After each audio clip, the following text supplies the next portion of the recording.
started with blockchain, and now I'm doing full-time security.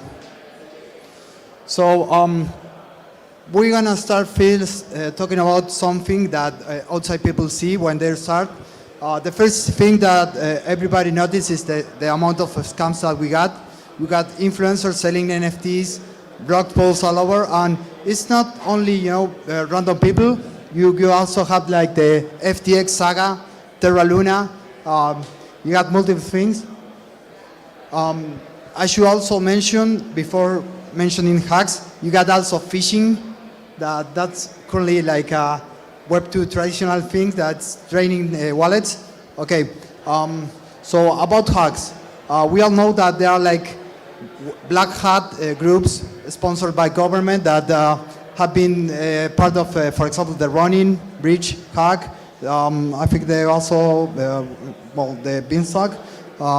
So let's say that this is like huge, it's David. So to summarize this, how we protect? Okay, so we have to focus on how does this work? Okay, the system. So we got different layers. We're gonna be talking. You got the DeFi protocol layer, you got smart contracts layer, you got blockchain layer, you got the network layer, and also you got auxiliary layer like wallets, user interface of chain oracles. So each one of these things is vulnerable in his own way. For this talk, we are going to be focusing on the DeFi protocol layer and the smart contract layer. So as you saw, like we are like all-time hikes in hacks, last year was really huge, and we are in a bear market, and it's huge amount of money that's draining, and it's making difficult to new protocols to come.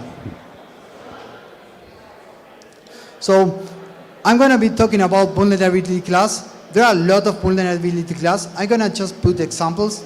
Of course, the ones that I'm going to be talking, it's not the only ones. So let's start with the Poly network breach. They lost like $610 million. That's a huge amount of money for a really small thing. Really easy to, so it's easy to catch, but when you had a lot of amounts of code, it becomes a bit more difficult. But I don't know how many of you know Solidity. This is a really small piece of code. So it's made for a user can put whatever he wants in the method and make a call to another contract, okay? And they think that this will be sure because they are putting the parameters, okay? But guess what? This is like a selector. So when you are calling a contract, it's just a keycack of the function in a 4 bytes. And if I could put whatever I want in a method, what can happen? I could call whatever function I can. So they think this was sure. So what happened? A user, a black hat could mine the same 4 byte signature. What happened with that? Well, escalation of privilege. So yeah, you're done. After that, okay, next example, please. So let's go with this example. This was really kind of a drama. So the main issue here is that you should take a look to the commit root, okay? So commit root will be 0. It's initialized in 0, okay? That's really, really wrong. Go to the next, please. So what could happen if the initialize of the root is 0? So that will mean that this number will be 1. And if it's 1, it will not be 2. It will be past this time equals 0. And that will mean that this transaction will be an acceptable root. And that will mean that everybody can just throw the transaction and withdraw the money of the breach. What happened was that, and after they catch that, someone see it, they start doing opportunities, start doing all over again, and the MEP bots start front-running the opportunities and the hackers, and at the end, nobody knows who started this and who is the author, and it was like a big takeover, people taking fun. Wait. Something similar happened like this year with the Sushi Swap router. So a hacker detects that you could drain funds, whoever have approved. He tried to rescue funds, but someone catch the transaction, a bot, and start doing it, and everybody start replying it, and yeah. Okay, two other types of vulnerability class that I should talk. Just to have in mind what could happen is, for example, the Mango markets. The Mango markets were like a classical market manipulation. Someone just dropped the price because of Skype the price because of the low liquidity. He put a short and then he dumped the price, and you got the short. You got yeah. So $116 million. We got a recent one, the Earl of Finance. Mainly, you could take debt tokens, and you could put the debt tokens, but even if you've had a bad debt, so you could put the bad tokens, liquidate, and yeah, really, it could be somehow it could have. Earl was really outdated, but it still happens. So. And now we're going to talk about how the overview of the full security stack is nowadays. So we can find that by the time a lot of firms, products, protocols, a lot of things have arisen regarding security.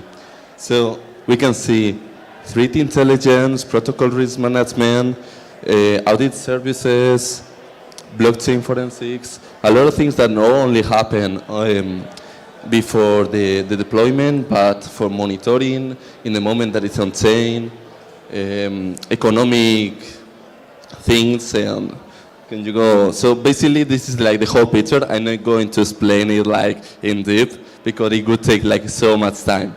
But we're going to do like a historic progression of what had happened by the time. So the actors back in 2020 were like these traditional audit firms that most of us may know. And now, next year, we got these arising, bug bounty platforms and contests. So we got Codarine and Sherlock for like contests where a lot of new people that is not like an employee for these audit firms can look for bugs and find them. And also where hackers, like white hackers, can find in protocols that are already deployed some critical bugs and do a good amount of money rather than affecting the whole protocol in a bad way that it's immunified. Next year, Spearbit arrives. Us. So this is like an independent talent aggregator and a new generation of security services.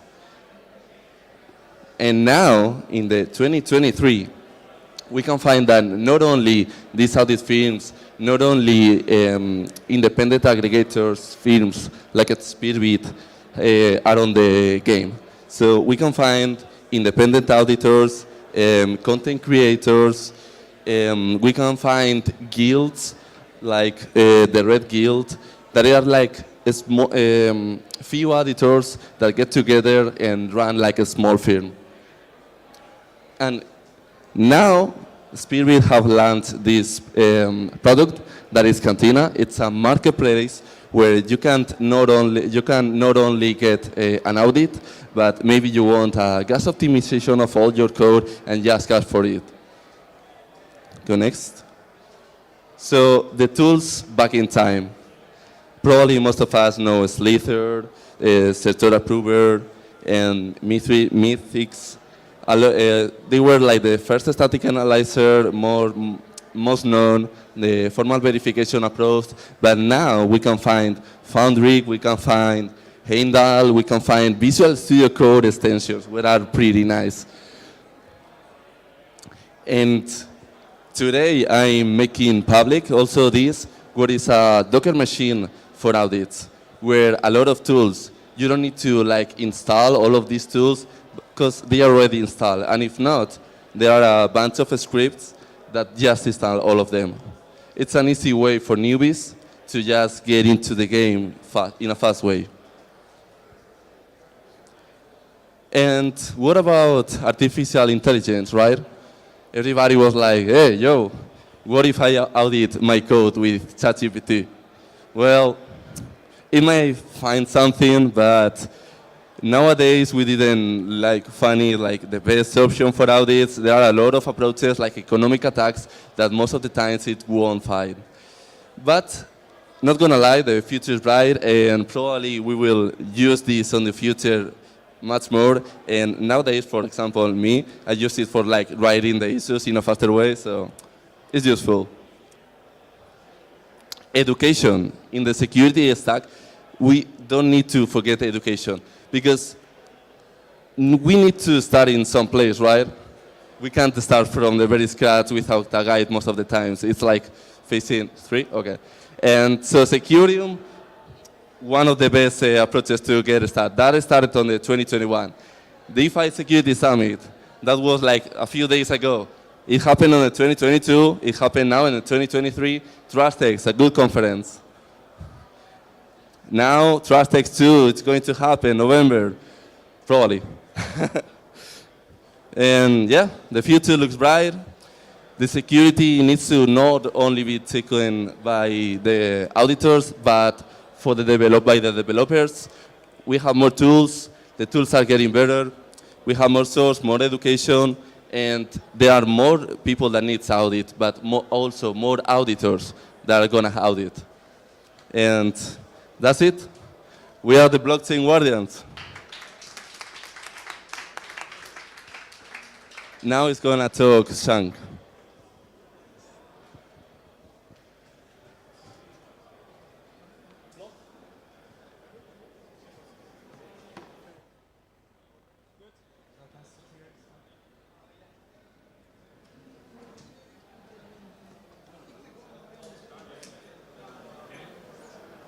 So hi everyone.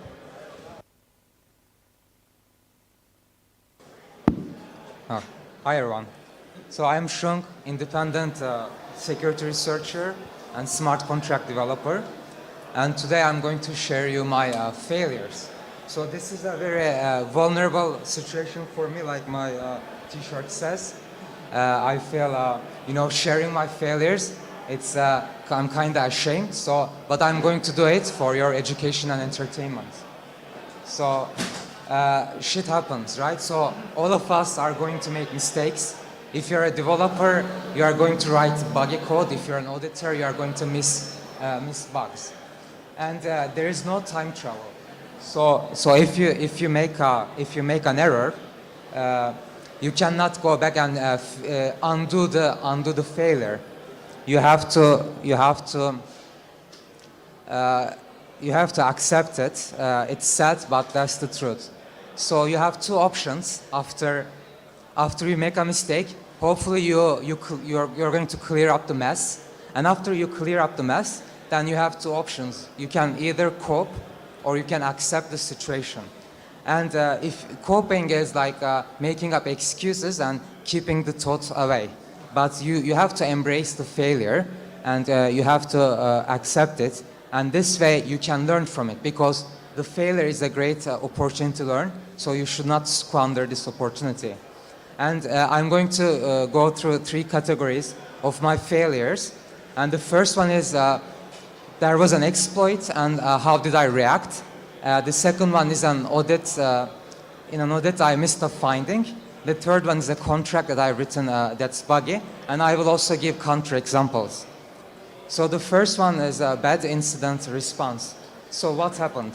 There is a contract called a fee collector. If you know of Uniswap, it has fees accumulated, protocol fees, and those fees go to this contract. And through this contract, anyone can permissionlessly buy back the protocol token and add it to single-sided staking. So in this mechanism, there was a bug, and I call this bug poolception. So when they were doing the buyback, users were able to specify a pool token that has pool token inside. So what happens basically is that you can steal the protocol fees. That's what happens. And this is the detailed explanation. Probably you can read it, but if you want, I can send you the link later, or you can go to my Twitter and spend this afternoon scrolling to find this. And there were red flags in this situation. So I didn't develop this contract. I just deployed it, but I still feel responsible. And what were the red flags? The single-sided API was decreasing. If there were buybacks happening, this wouldn't have happened. But we thought maybe the volume is going down. That's why the API is going also down. This was the second red flag. That's a big one. The buybacks should be occurring once every day probably, but it was occurring like 10 times an hour. And this was a big red flag. But I went through it and I couldn't find an issue. And I let it sit for a period that I'm not proud to say. And yeah, there were red flags. I was confused and I let it sit for a while, did not take action, and it resulted in more protocol fees getting stolen than I could have prevented. So yeah, I made excuses. I said the code is audited and it looks fine, so I didn't understand, and I let it go. Yeah, so those were lame excuses. I shouldn't have done that. And the lesson learned is not to ignore red flags. I should have dig deeper into it. I should have found the red flag. And if I couldn't have found it, I could have asked someone more knowledgeable until I get a satisfactory answer. So never let go of the red flags. And from this learning, I have a good example. 5 months ago, there was a bug in Hedera. Hedera is a layer 1 protocol, and they have their native token standard.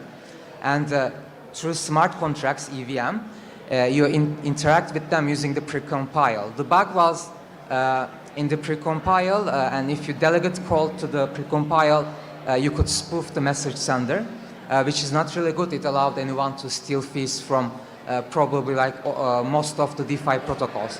And they made a mistake. The attacker made a mistake. They went for my protocol, and I had learned my lesson, and I wasn't going to let this slip by.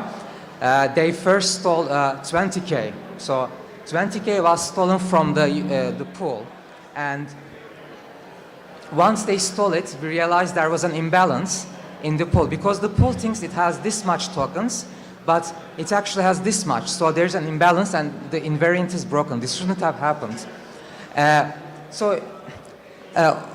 Immediately we raised this and started investigating.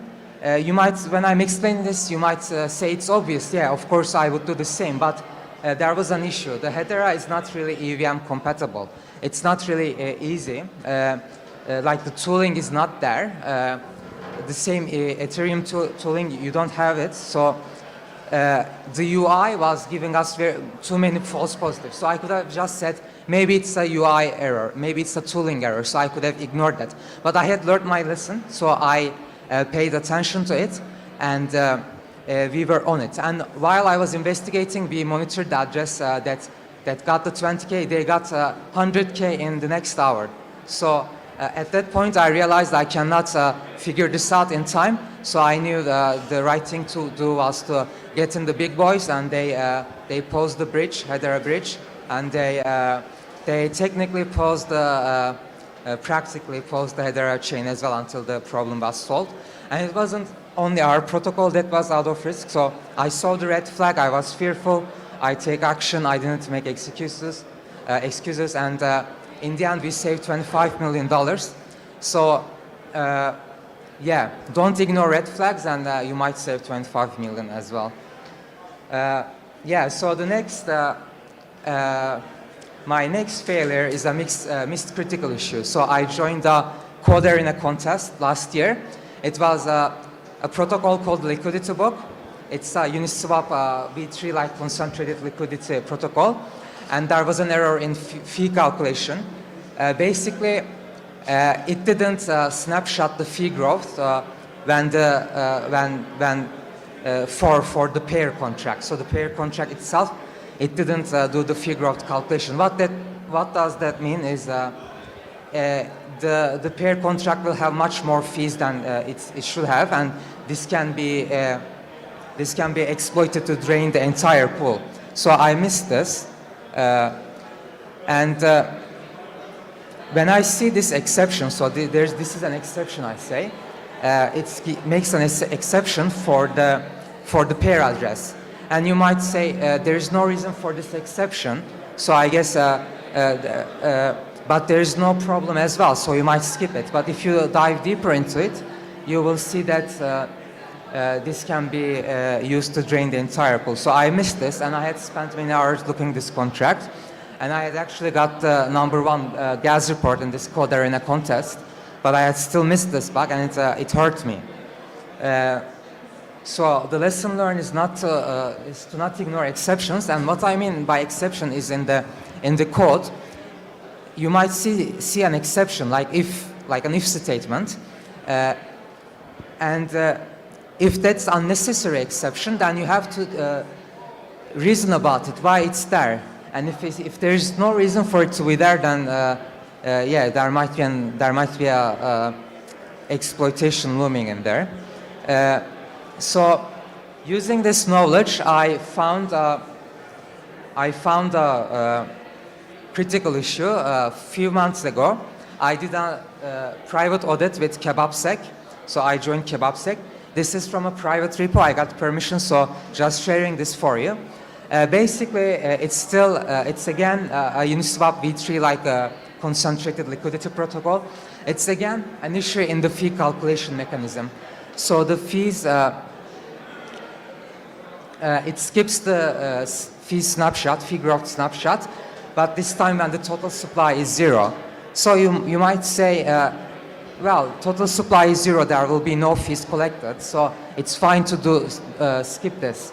But if you delve deeper into this, you will see that the total supply is only for a narrow range, but a wider range will have fees accumulated, which affects the narrow range as well. So this narrow range might have total supply of 0, but it will still have fee growth. So it should have been snapshotted, but here it returns 0. So this again could have been used to drain the entire pool.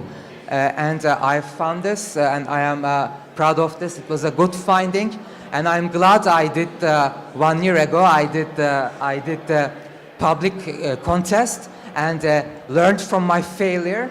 Now where it matters, where the stakes are higher because it's a private contest, I was able to find this issue. So the third one is a vulnerable contract, and this vulnerable contract I written for a protocol called Flood. This is basically Uniswap X. We did it before them, and Uniswap X, it was announced yesterday if you look at it. So it allows someone to create an order, and if anyone can fulfill it and execute, source the tokens that the user asking in any way they want. And there was a bug, so this got audited by Spearbit, and Spearbit found this Iris issue. So what was that? What was the issue? So another contract was, the main order book was letting another contract do the transfers, any arbitrary contract, and that before that contract was doing the transfers, we were looking the balance before and the balance after, and this is a ubiquitous design. Like if you look at the pair contracts of Uniswap, you will see this design. But the lesson learned here is that the context matters. This is not a Uniswap pair. I shouldn't have used this design. Yeah. So the lesson learned is to not assume the context matters. I should have thought about when I was doing it, but I didn't think. I just, okay, this is used in Uniswap pair, I will just put it here. But no, I should have thought about it.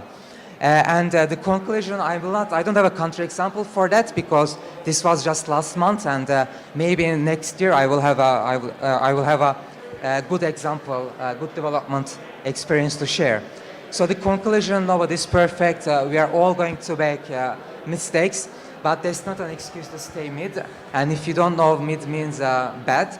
So we should we should strive to learn from our mistakes and not say, oh, everyone can make mistakes. Even the top auditing firms are missing bugs. We shouldn't say that. We should see this as a learning opportunity, even though it's true. But we should use this as a learning opportunity. So learn from your fails, increase your win to fail ratio. Your fails will never be zero, but increase the ratio, focus on that, and learn from others' failures as well. You can do CTFs, you can check past exploits, you can check, you can join audit competitions. And the last takeaway from this is that know your level. Do not try to do solo auditing if you haven't had your fair share of failures. So first, learn from your failures, so you don't miss out basic critical bugs when you are doing solo auditing. And this is the end. Thanks for your time.